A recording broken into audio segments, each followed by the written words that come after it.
Hello, hello, hello. This is Gresh from the I Am CEO podcast, and I have a very special guest on the show today. I have Chris Orzechowski. Chris, excited to have you on the show.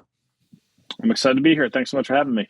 Yes, absolutely. And so before we jumped into the interview, of course, I wanted to read a little bit more about Chris so you can hear about all the awesome things that he's been working on. And Chris helps brands of today become 100-year brands of tomorrow.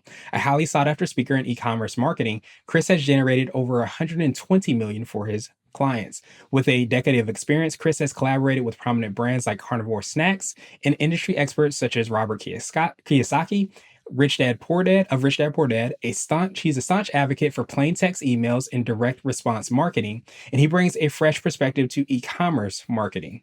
As the founder of a 100-year brand and author of the Moat, How to Build a Profitable, Durable E-commerce Brand That Can Last Forever, Chris is dedicated to building enduring American brands and earning him features in both Forbes, Business Insiders, and now the I Am CEO podcast. And what I absolutely love about Chris is he's been an author of many best-selling books, and he's sharing so much valuable content for people. So excited to have him on today. But when I was doing a little bit of homework, I think he got started with the strength and conditioning blog. And while he was having his part-time, that was part-time when you had your full-time job, if I read that correctly, as a teacher. And I love that he really takes that same approach. So I think all the things that he does for his clients and people that he works with is not just about saying doing X, Y, and Z. You learn so much for him. So Chris, excited to have you on the show. Are you ready to speak to the IMCO community? I'm ready. Let's do it. Let's get it started then. So to kind of kick everything off, I wanted to rewind the clock a little bit. I know I touched on a little bit, but I wanted to hear a little bit more about what I call your CEO story. We'll let you get started with all the awesome work you're doing. Yeah.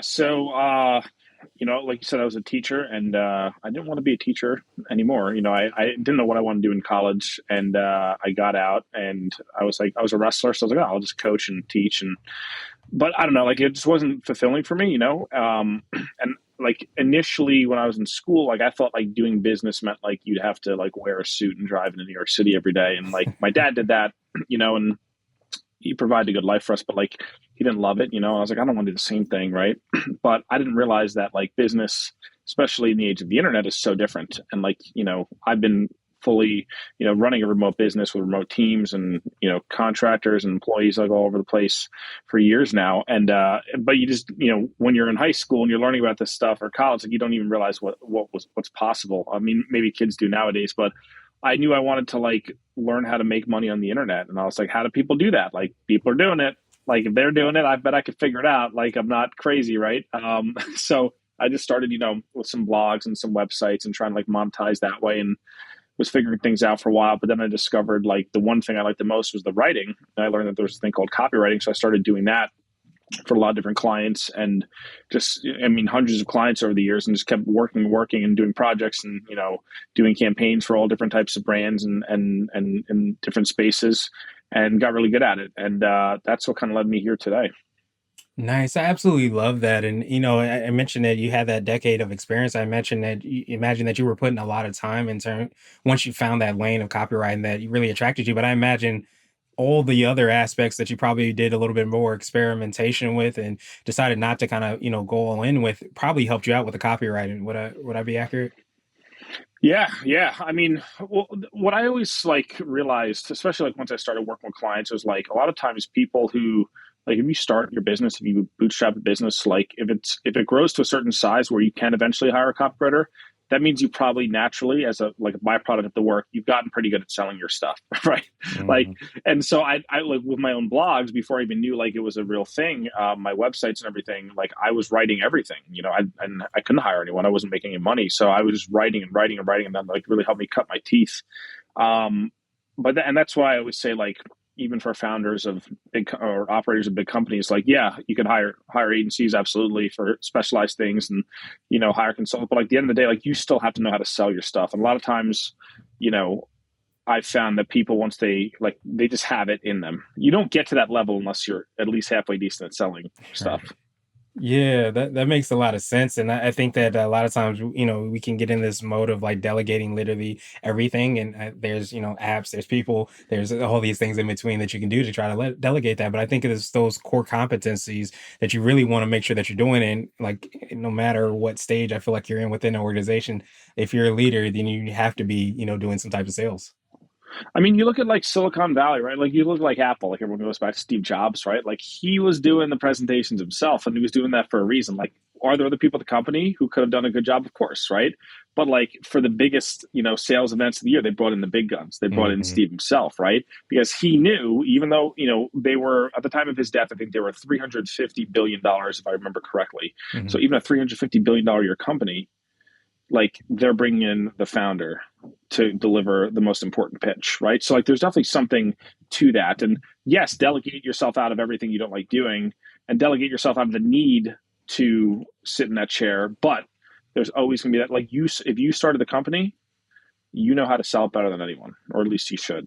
Yeah, you would definitely hope so, and I'm sure those 100 year brands are the ones that do have those leaders that are able to kind of make that happen. So I wanted Mm-hmm. to drill down a little bit more, hear a little bit more on how you're working with your clients, how you're making that impact for them. Can you take us through what that looks like? And of course, I want to hear more about your book and what we can find there.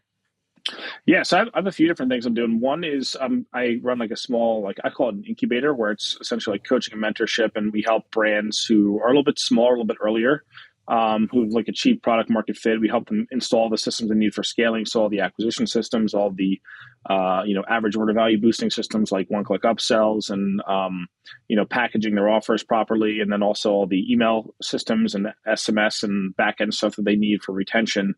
And then I also have a new service I've just begun rolling out where we're doing Twitter ads for clients, and that's actually pretty exciting because people don't realize that you could advertise on Twitter and it works. Everyone's Yeah. like, "What? Really?" I'm like, "Yes, it works pretty well." Yeah, I love that. And why do you think people don't, or do they just see it as like, I guess nonstop conversation? They don't see the opportunity as much? Everyone talk, maybe. I'm not sure. I think there's a few reasons. I mean, the ad platform historically has not been exceptional. I think over the past couple of years, they've definitely improved a little bit. It still has ways to go. It's not as like the way that the algorithm works, at least what I've kind of sussed out is like it's not as good. Like with Facebook, you just launch a campaign and say you just put age, location, no targeting parameters whatsoever, and it's just going to run and find all the right people Right. because the algorithm's that dialed in. Twitter requires a little bit more finesse in terms of like knowing the keywords, knowing the interests groups, and like it takes a little bit more of that like strategic mindset to think through. Okay, where are our customers? Who are these people? Testing some different audiences. It's not as much as like with like native ads where it's like you're trying to get like a 100th of a% of a click through rate, and then you're making money because you're just spitting your ad everywhere. Like it's kind of in the middle of Right. those two, right? But I think it's just one of those things. People just been so focused on Google, YouTube, Facebook, and Instagram that people don't even realize. Like I see brands all the time. There's brands that are running ads. They have 50 million impressions, 36 million impressions, Mm. 10 million impressions. I'm like, you're not getting that many, even though it's super cheap. Don't get me wrong, but even as cheap as it is, you're not scaling an ad to that level of impressions unless you're making money on it, or unless you have the biggest bankroll in the world. You just keep burning money on. But most brands wouldn't do that, right? So it's crazy. Like the engagement, like we're getting CPMs of like $1.50 on some campaigns. Mm. And on Facebook, you're paying, depending, it's gonna be a little bit different for everyone, obviously. But like I have clients where we're getting, $30 to $35 CPMs. It's not the most important metric in the world, but it's at least okay. There's something here. Yeah, that makes so much sense. I appreciate you breaking that down. It's so funny when I was, reading, you had a quote where you said little hinges that swing big doors. I feel like that might be in relation to what you're talking about, where you find those opportunities and then you're able to kind of see like what may be like kind of untapped potential or those opportunities that organizations, especially I guess those e-commerce brands as well too, haven't been as aware of or even taken advantage of. Yeah, I mean that's the job of a CEO, right? Like Warren Buffett has this great quote. I'm gonna butcher it, but he talks about Mhm. how like when you're a CEO, like maybe you came from sales or operations or finance or HR, but like once you get to that CEO job, it's a completely different job. It's about capital allocation, and that's the only thing it's really about, right? It's like if you put a dollar somewhere, what happens to that dollar? Do you get the dollar back? How fast does the dollar come back? How many friends does the dollar bring with them? Right. Mhm. So that is like when I look at like arbitrage opportunities, like direct mail is another one. Like with the e-commerce brands we work with, direct mail just absolutely crushes. I mean, I just looked at one of my clients' campaigns and they just launched a campaign and it has like a 47.6 return on spend, Wow. which like you're gonna get that on Facebook? No. You know what I mean? Like, are you gonna Right. get that anywhere? No, you're not, right? But it's looking for those arbitrage opportunities, and it's always going to shift. Like marketing is always shifting. This platform's hot, this platform's down. Facebook was down for a bit once Apple came out with all the iOS updates and everything, but now it's kind of bounced back. So like, it's just being flexible and being agile, knowing like, okay, where are we putting our dollars and what's the return we're getting and what's the time of that return. Yeah, that makes so much sense. And I love that of course you have that experience and knowledge and sharing as much, value as you have been able to do to be able to kind of arm these clients with that awareness. But of course you're able to, especially do the incubator and all the things you've been able to do, help to kind of execute, which is most important for these brands and businesses. Do you feel like that might be part of like what I like to call your secret sauce? Could be for yourself, the business, or a combination of both. But is your ability to kind of understand, but also be able to execute on those and see those opportunities that are out there? Yeah, I mean, I'm like a 9 quick start, so I just like to go go go go. So I get like I don't do a lot of different things, right? But I just go hard at the things that I know are going to work because again, like within business, like people try like a million different strategies and they go a mile wide and an inch deep and like you don't get Mhm. traction that way. You get traction like you have one acquisition channel and you have one retention channel. So if you have ads and you have emails, you're good to go.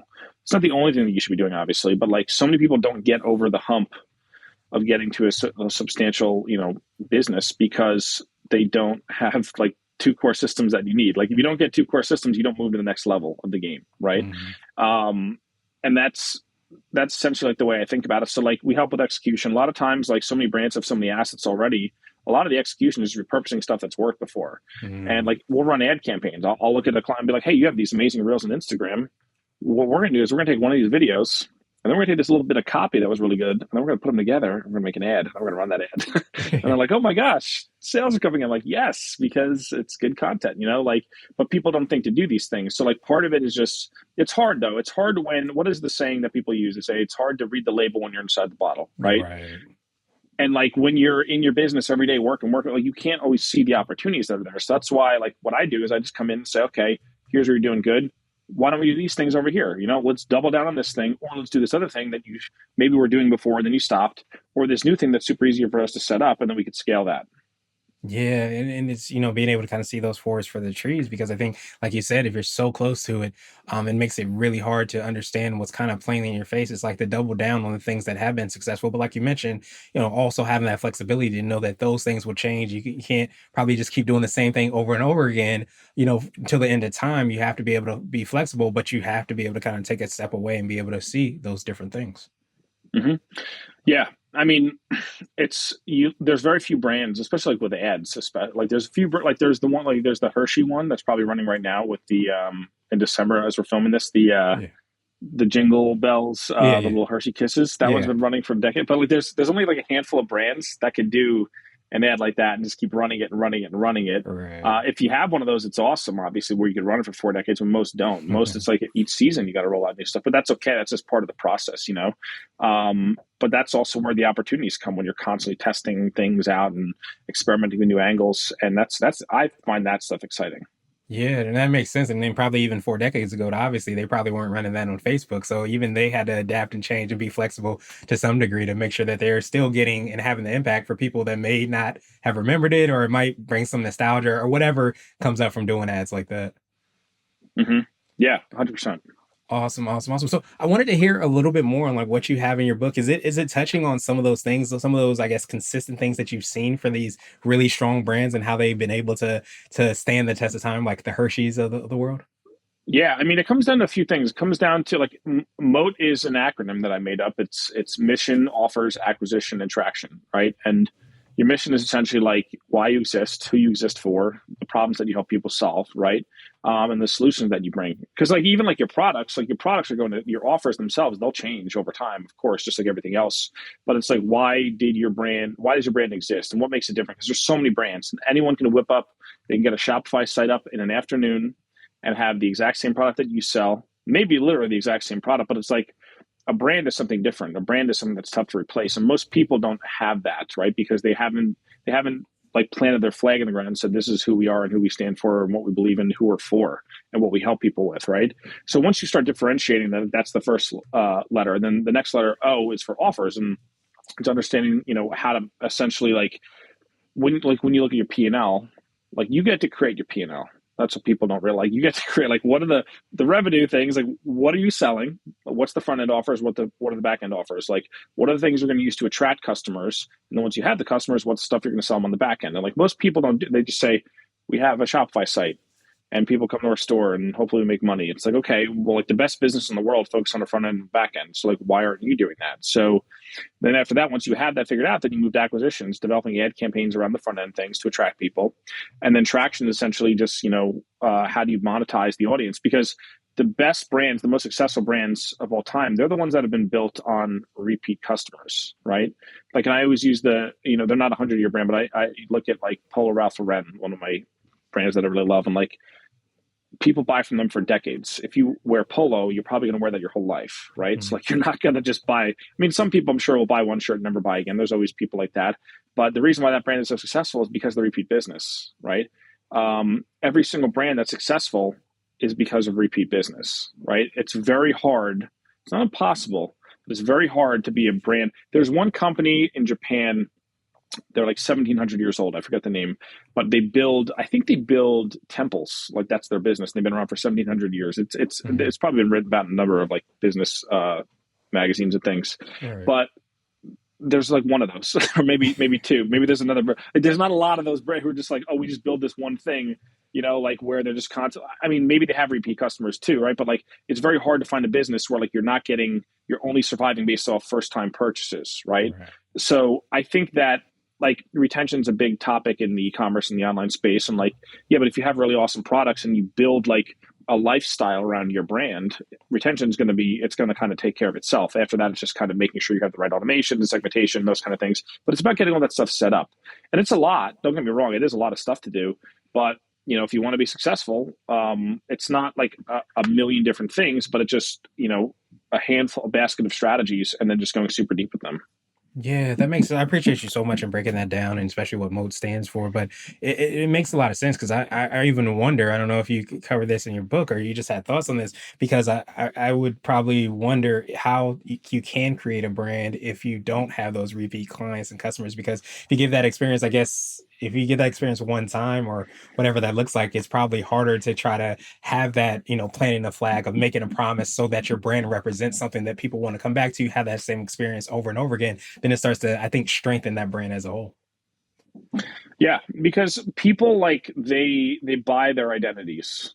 That's what I've realized. Like Mm, at least in the modern world, I don't know if humanity was always like this, but it seems a lot like that nowadays. Where like it's like the clothes you wear, the food you eat, the car you drive, the house you live in, the furnishings, the school you go to, like what books you read, like all that. Like the only reason people buy this stuff is because they want to express who they are or who they're trying to become, right?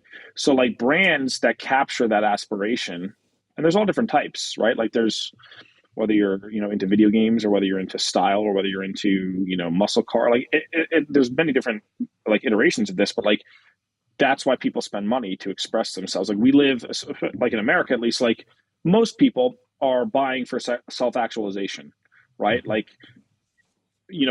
yes, there's people who don't have food and those kind of things, right? But like, we also throw out 40% of our food. You know what I mean? So like, it's not Right. like, you know, in this society that we have, where does the income go? What brands it goes to the brands where people are buying things to say, this is who I am. And this is who I believe myself to be, which is kind of like a little abstract, but like that's the way I always view it. But it just goes back to the same thing of like whatever you sell you can find it cheaper at Walmart, you can find it cheaper on Amazon. So it's like why would someone pay twice as much for your thing? I'm sure you have different features, and maybe it's made a different way, and there's all those little things. That's why they tell themselves they're buying, but really they're buying it because they identify with the brand.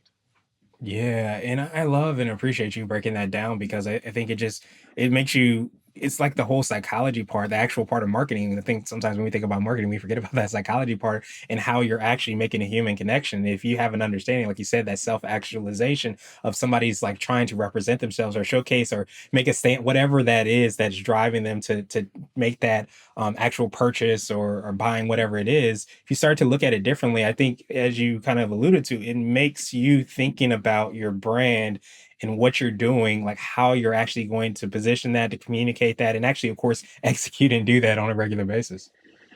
Yeah, 100%.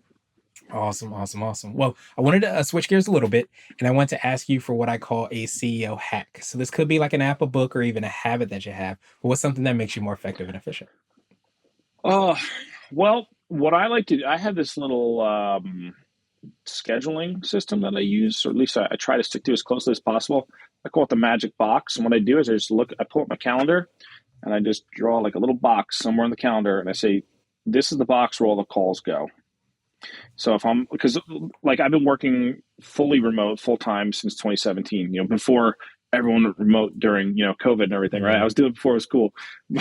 So like I had to like organize myself because like there'd be days it's like, okay, you got to call at 9 a.m., you got to call at 11:30, and you got to call at 2:30. And it's like, you got no time to get anything done.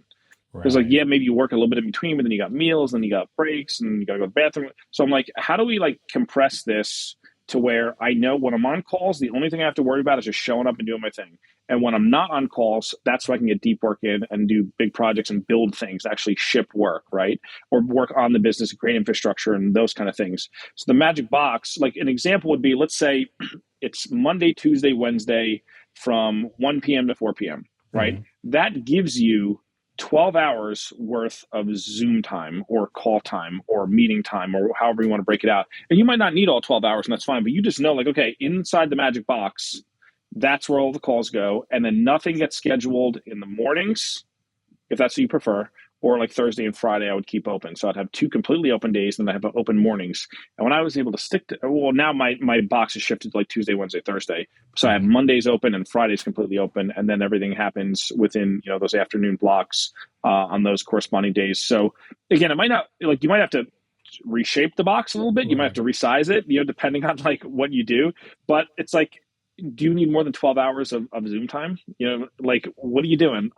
What are you doing on the computer? Like, you don't need that much. Like, you tell yourself you need that much, but you don't need that much. Like, could your hour meetings become half-hour meetings? Could your half hours become 20 minutes or 15 minutes? Like, I bet that they could. Can some of these meetings become Loom videos that you film or someone films back to you? Could those Looms even become emails? Like, there's always a way to downshift your responsibility for camera time. Because listen, it's great. I love, like, we're doing this obviously through the magic of the internet, which is awesome, and, Mhm. and it's enabled our businesses to do amazing things. But at the same time, like, you get tired, and if all you're doing is just on calls the whole time, you're not doing the other stuff in your business. So for me, like, there's some statistics that like the average CEO like actually only gets like 2 to 3 hours of real work done every week, but it's obviously super impactful. But it's Right. like, what if you could double or triple that just by compressing everything into the magic box? Yeah, I love that, and especially like obviously the practicality of that because you pull up your calendar, you can literally look at it and make that box. And do you find like you put like the highest priority things, or is it just things that may spend you may end up spending the most time on that you're like, okay, let me. I guess I don't want to say create that constraint, but I feel like you start to get a better picture of exactly what you're doing and where you're doing it. I just force everything that requires me to be on talking to someone. It Mhm. goes in the box. It doesn't matter what it is. It could be like a sales call, and then I transition to like a meeting with the team, and then maybe there's even a better way to splice that out. But like I just say it goes in the box, and then I just don't worry about it until once I'm in the box. Then I'll worry about everything. But like, Right. it like helps you like compartmentalize your work and your time, because that's what it is. Like, that's like your business. You look at your business, and it's going to be a reflection of how you spent your time and how you Mhm. invested that time and the things that you did, right? So like, if your schedule's an absolute nightmare, your business is probably going to be a nightmare too, right? Right.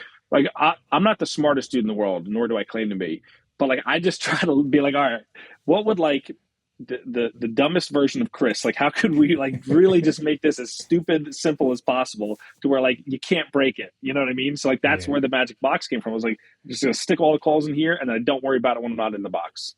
Yeah, that's huge, and be able to again, make it as simple as possible, just so that anybody can understand it. But I think again, you can look back and you start to see like, okay, this is how you're spending your time on a regular basis. So this is why your business is there for the good, or sometimes not for good. And like you said, because you have that box, this is the constraints where you start to have to be more creative. Is it a Loom video that you have to create? Is it maybe it's just an email that you can send rather than hopping on a actual meeting? But you start to be able to realize that okay, I don't have any more time in this box. So what can I do now to fit more time so I could continue to drive, the business forward. Yeah, it works. I'm telling you, you got to try it. Yeah, I definitely will. I definitely will. So, what would you consider to be what I call a little bit more of a CEO nugget? This could be like a word of wisdom or piece of advice. It might be something you mentioned in your book. You would tell your favorite business client, or if you have to do a time machine, you might tell your younger business self. Um, so I think that, like, thinking about capital allocation mindset, right? Like, Mhm, for me, there's been three investments that have always paid off, like, more than anything else, and it's assets, audience, and allies, right?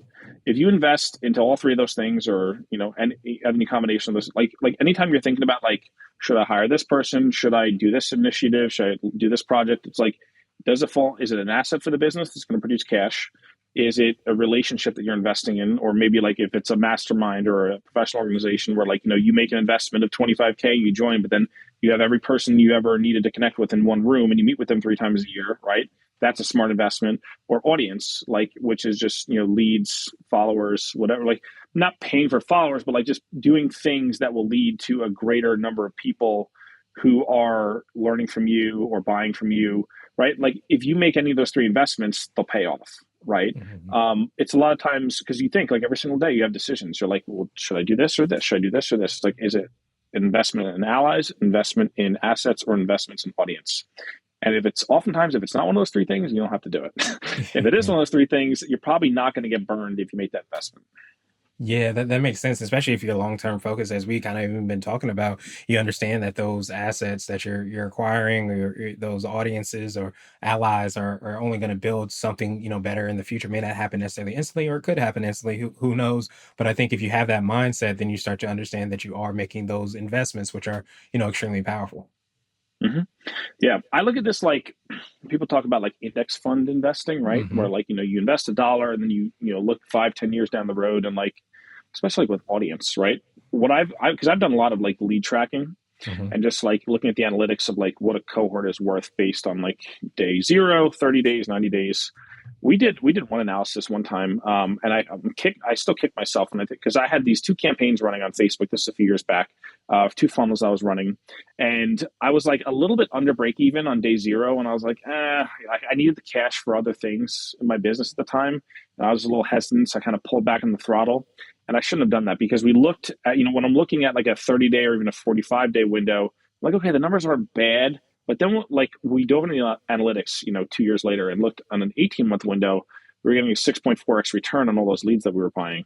So I was like, damn it, what is wrong with me? Like, if I just, like, 10x the spend, like, what would have happened, 18 months? But again, it's hard to know those things in Right. the moment. But it just goes to speak, like, if you're paying to acquire customers, and you're getting the right kind of customers, the right kind of leads, and the right kind of people into the front of the funnel of the business, and you have the back end, you have some traction pieces set up, then, like, everything should take care of itself, even if it takes a little bit of time.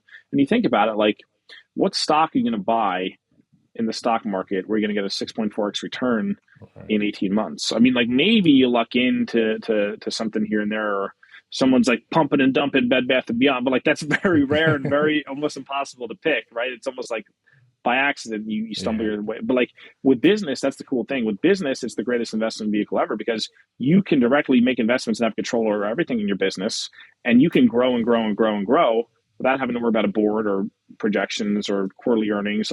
And you could directly say, like, if I invest in this campaign or invest in this initiative or hire this person to fill this seat, which will help us do XYZ, the business is going to grow. So that's what's really cool and exciting to me.